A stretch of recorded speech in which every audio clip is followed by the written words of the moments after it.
नमस्कार। राजस्थान समाचार में आपका स्वागत है। पेश है राजस्थान की खास खबरें। जयपुर ग्रेटर के बजट में डिप्टी मेयर ने ही सौम्या गुर्जर को घेरा। जयपुर ग्रेटर नगर निगम की साधारण बैठक हुई, जिसमें साल 2024-25 का बजट पेश किया गया। वित्त समिति के अध्यक्ष शील धमाई ने 1179.42 करोड़ का शहरी बजट पेश किया।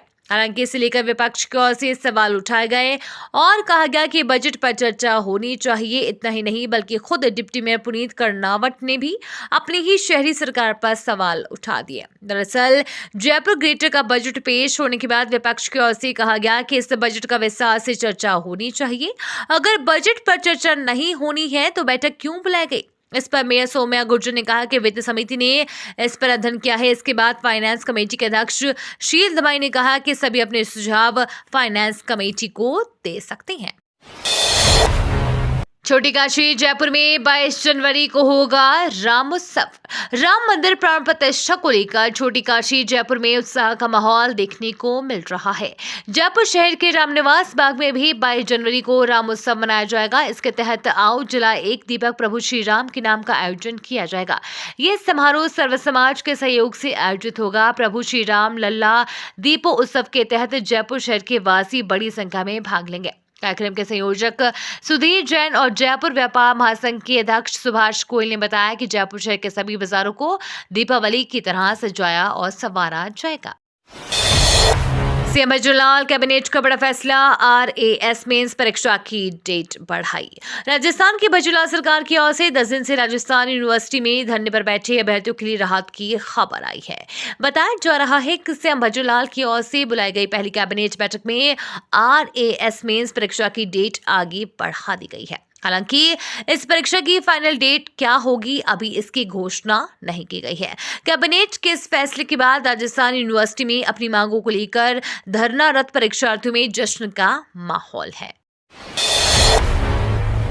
भजनलाल की पहली कैबिनेट ने लिए ये 5 बड़े फैसले। राजस्थान की नवगठित भजनलाल शर्मा सरकार की पहली मंत्रिमंडल बैठक गुरुवार को यहां हुई, जिसमें गत कांग्रेस सरकार द्वारा कार्यकाल के अंतिम दौर में किए गए फैसलों की समीक्षा करवाने तथा राजस्थान प्रशासनिक सेवा की मुख्य परीक्षा की तिथि आगे बढ़ाने सहित कई फैसले किए गए। इसके साथ ही सरकार ने भाजपा के चुनावी घोषणा पत्र संकल्प पत्र को नीतिगत दस्तावेज घोषित कर दिया है।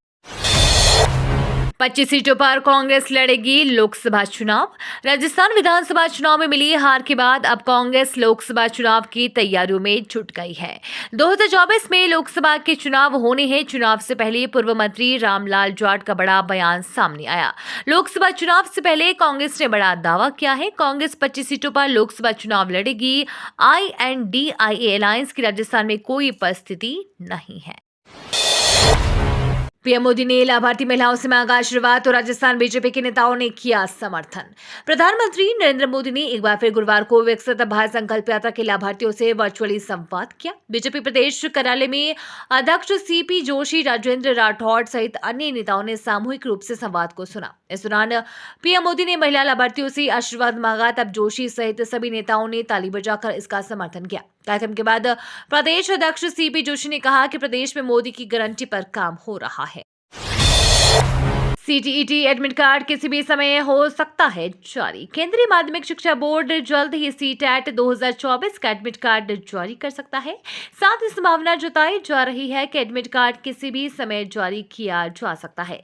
उम्मीदवारों को जो भी सेंट्रल टीचर एलिजिबिलिटी टेस्ट के लिए आवेदन किए हैं, वे CBSE CTET की आधिकारिक वेबसाइट यानी कि ctet.nic.in पर जाकर अपना एडमिट कार्ड डाउनलोड कर सकते हैं।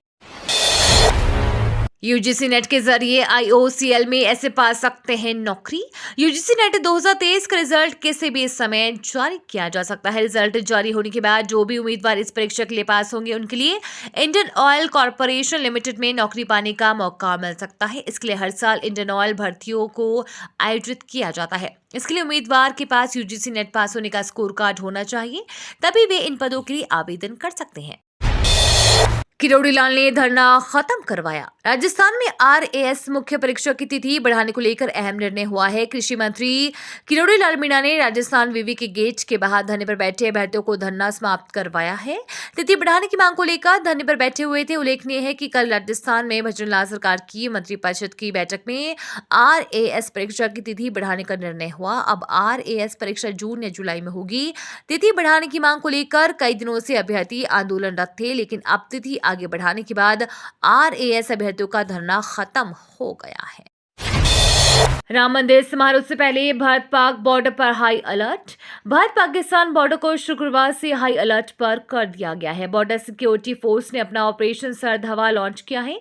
यह 27 जनवरी तक लागू रहेगा। बीएसएफ ने ऑपरेशन सर्द हवा इसलिए चलाया है क्योंकि घने कोहरे और कम तापमान के बीच सीमा के इलाकों में घुसपैठ के चांसेस काफी रहते हैं। इसी वजह से इन सबको रोकने के लिए बीएसएफ ने अपना ऑपरेशन चलाया है। इसके अलावा इस बार अयोध्या में राम मंदिर में होने वाली रामलला की प्राण प्रतिष्ठा समारोह को भी देखते हुए भी भारत पाकिस्तान बॉर्डर पर सुरक्षा और बढ़ा दी गई है। वहीं 26 जनवरी की तारीख भी करीब आ गई है। इसके कारण बीएसएफ ने कई कदम उठाए हैं। राजस्थान में कड़ाके की ठंड में मामूली राहत। राजस्थान सहित पूरे उत्तर भारत में ठंड का कहर जारी है। हालांकि पिछले 48 घंटों की तुलना में ठंड से कुछ राहत मिली है, लेकिन पिछले 24 घंटों में प्रदेश के 23 शहरों का अधिकतम तापमान 9 डिग्री सेल्सियस तक घटा है। 10 शहरों का न्यूनतम तापमान भी गिरा है। तापमान में लगातार हो रही गिरावट के कारण ठिठुरन लगातार बढ़ रही है। मौसम विभाग के मुताबिक राज्य के पश्चिमी, उत्तरी और पूर्वी हिस्सों में आगामी 3 दिन तक कहीं कहीं अति गहना कोहरा और अति शीत दिन दर्ज होने की संभावना है। शेखावाटी और आसपास के क्षेत्रों में भी शीतलहर चलने की संभावना है। इसके अलावा मौसम विभाग के मुताबिक आज प्रदेश के 10 जिलों में घना कोहरा रहने की संभावना है। साथ ही शीतलहर भी चलेगी। इन 10 जिलों में और 10 जिलों में से केवल दौसा जिला ऐसा है जहां 19 और 20 जनवरी को कोहरा कम होने की संभावना है। सीएम भजनलाल को धमकी के बाद अलर्ट हुई सरकार। राजस्थान के सीएम भजनलाल शर्मा को जेल से धमकी मिलने के बाद सरकार अलर्ट हो गई है। गृह राज्य मंत्री जवाहर सिंह बेडम ने कहा कि प्रदेश की जेलों में सर्च अभियान चलाया जाएगा। दूसरी तरफ जेलर पर गाज गिर सकती है। हालांकि इस मामले में जेल के हेड वार्डन और वार्डन को सस्पेंड किया जा चुका है। राजधानी जयपुर में बुधवार को पुलिस कंट्रोल रूम पर मुख्यमंत्री भजनलाल शर्मा को शूट करने की धमकी भरा कॉल आया। इस मामले की सूचना के बाद पुलिस प्रशासन में जमकर हड़कंप मच गया। प्राण प्रतिष्ठा के दिन 22 जनवरी को राजस्थान में छुट्टी नहीं, कैबिनेट का निर्णय।